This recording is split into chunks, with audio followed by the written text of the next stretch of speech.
शिव शक्ति के लिए कितना खास होता है सावन का अंतिम सोमवार।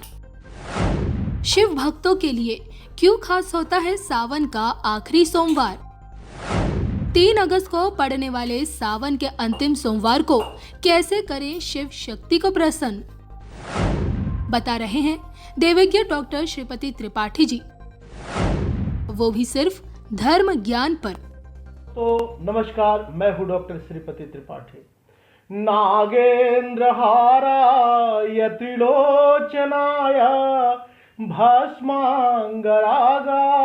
महेश्वराय नित्याय शुद्धाय दिगंबराय तस्मै नकाराय नमः शिवाय।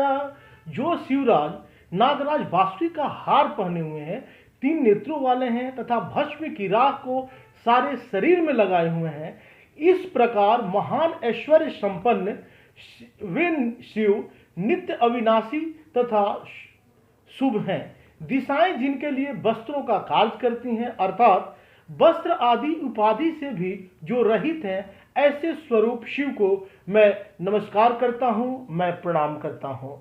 सावन के महीने में पहले और आखिरी सोमवार का खास महत्व है। सोमवार का अंतिम सोमवार 3 अगस्त को पड़ रहा है। इस दिन ग्रह नक्षत्रों का अद्भुत संयोग भी बन रहा है। मान्यता है कि सावन का महीना महादेव को अति प्रिय है। ऐसे में सावन में भोलेनाथ की पूजा और उपासना का विशेष महत्व है। यूं तो सावन महीने का ही खास महत्व होता है, लेकिन खासकर इस बार का जो सावन है और आखिरी जो सोमवार पड़ रहा है, वह कई मायने में खासम खास है। इस दिन भगवान शिव की पूजा पाठ आराधना अभ्यर्चना करने से भक्तों की सारी मनोकामनाएं पूर्ण होंगी। सावन के आखिरी सोमवार के साथ सावन के आखिरी सोमवार के दिन पूर्णिमा तिथि भी है। इस दिन चंद्रमा के मकर राशि में होने से प्रीति योग बन रहा है। ये प्रीति योग से घर में सुख सुविधाएं और प्रीति भी बनी रहेगी। सावन के 5 सोमवार को भगवान शिव के 5 मुख का प्रतीक माना जाता है। सावन के अंतिम सोमवार के दिन भगवान शिव के पंचमुख के अवतार की कथा पढ़ने और सुनने का बहुत ही महत्व है। मान्यता है कि भगवान शिव के पंचमुख अवतार की कथा सुनने से भक्तों की समस्त मनोकामनाएं पूर्ण होती हैं। श्रावण मास में सावन के सोमवार का विशेष महत्व बताया गया है। सावन के सोमवार को की जाने वाली शिव की पूजा का विशेष फल मिलता है।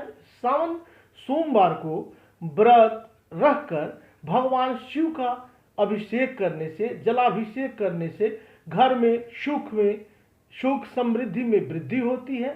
मान्यता है कि इस दिन भगवान शिव और माता पार्वती पृथ्वी का भ्रमण करते हैं और अपने भक्तों को आशीर्वाद प्रदान करते हैं। आशीर्वाद से ही सब कुछ प्राप्त होता है।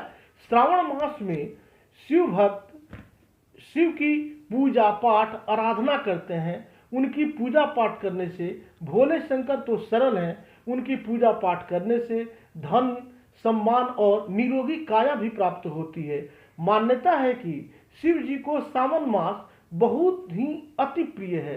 एक कथा के अनुसार चातुर्मास का प्रथम मास श्रावण मास है। चातुर्मास में भगवान विष्णु पाताल लोक में चले जाते हैं और वो विश्राम करने चले जाते हैं और सृष्टि की बागडोर देवाधिदेव महादेव भगवान शिव को सौंप जाते हैं। चातुर्मास में भगवान शिव पृथ्वी का भ्रमण करते हैं। सावन मास में शिव भक्त भगवान शिव और माता पार्वती की स्तुति करते हैं, उनकी आराधना करते हैं।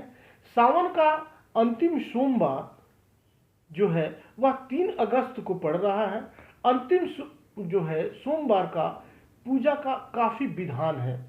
इस दिन स्नान करके गंगाजल से अपने पूजा स्थान जो है उसकी शुद्धिकरण करें। इसके बाद पूजा आरंभ करें और व्रत का भी संकल्प लें। इस दिन भगवान शिव का अभिषेक करें, दान करें। इस दिन क्रोध और हर प्रकार की बुराइयों से निश्चित रूप से बचना चाहिए। इस दिन जो है वह शुभ मुहूर्त 3 तारीख को जो है 3 तारीख को पूर्णिमा तिथि भी है। इस दिन चंद्रमा मकर राशि में विराजमान रहेंगे। इस दिन पृथ्वी योग है जो सुबह 6:40 तक बना रहेगा।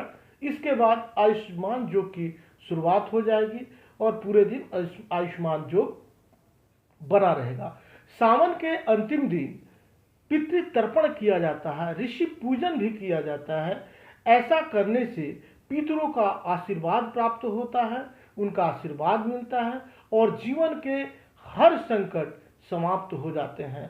सावन के अंतिम सोमवार के दिन खासकर रुद्राभिषेक करना चाहिए, शिवतांडव स्तोत्र का पाठ करना चाहिए, रुद्राष्टक और लिंगाष्टक का भी पाठ करना बहुत फलदायी माना जाता है।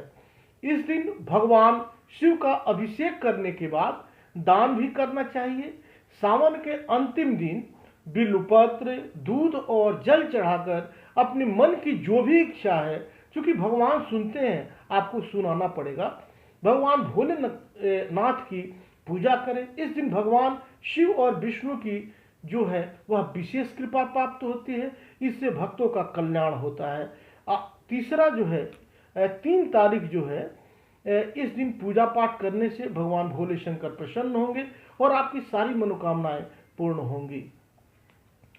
ओम करचरण कृतं वा कायजं कर्मजं वा श्रवण नयनजं वा मानसं वा अपराधं विहितं वा सर्वमेतत् क्षमस्व। जय जय करुणाब्धे श्री महादेव शंभो। ओम नमः शिवाय च नमः शिवाय, हर हर महादेव। बद्रिक आश्रम के महत्व के बारे में मैं बताता हूँ। देखिए, ऐसा है, हमारे पूरे भारतवर्ष में 12 ज्योतिर्लिंग हैं। सभी ज्योतिर्लिंगों का छोड़ के मैं खाली बद्रीनाथ के उसमें आता हूँ। हिमालय तो केदार है, ऐसा स्कंद पुराण करते हैं कि उन 12 ज्योतिर्लिंगों में जो 11वां ज्योतिर्लिंग है वो केदार है। तो समस्या ये थी, अगर केदार ज्योतिर्लिंग है तो जहाँ भी ज्योतिर्लिंग हैं वो भगवान शिव जी के हैं। उन शिव जी के ज्योतिर्लिंग में भगवान नारायण कहाँ से टपक पड़े? और फिर लिखा, वैकुंठो अष्टम साक्षात श्रेष्ठो बद्रिकाश्रम। इन भू वैकुंठों में भी कोई वैकुंठ है तो बद्रिकाश्रम है। उन्होंने केदार को नहीं बोला। ऐसा क्यों हुआ, उसका थोड़ा सा आपको हम वर्णन कर देते हैं। पहला तो ये है, ये भूमि भगवान शिव जी की थी और देवताओं की ये प्रार्थना हुई, हे नारायण, सतयुग में आपके दर्शन हुए तो चतुर्भुज रूप में हुए। त्रेता युग आया तो फिर भगवान का रामावतार हुआ। छोटे अन्य अंशावतार, कला अवतार, युगावतार बहुत हुए, लेकिन छोटे हुए। उनमें रामावतार सबसे बड़ा था। रामावतार अगर हो गया तो त्रेता में जिन लोगों ने जन्म लिया होगा उन्होंने भगवान श्री राम को देखा। त्रेता भी गया, तब आया द्वापर। तो द्वापर में लिखते हैं भागवतकार कि कृष्णस्तु भगवान स्वयं।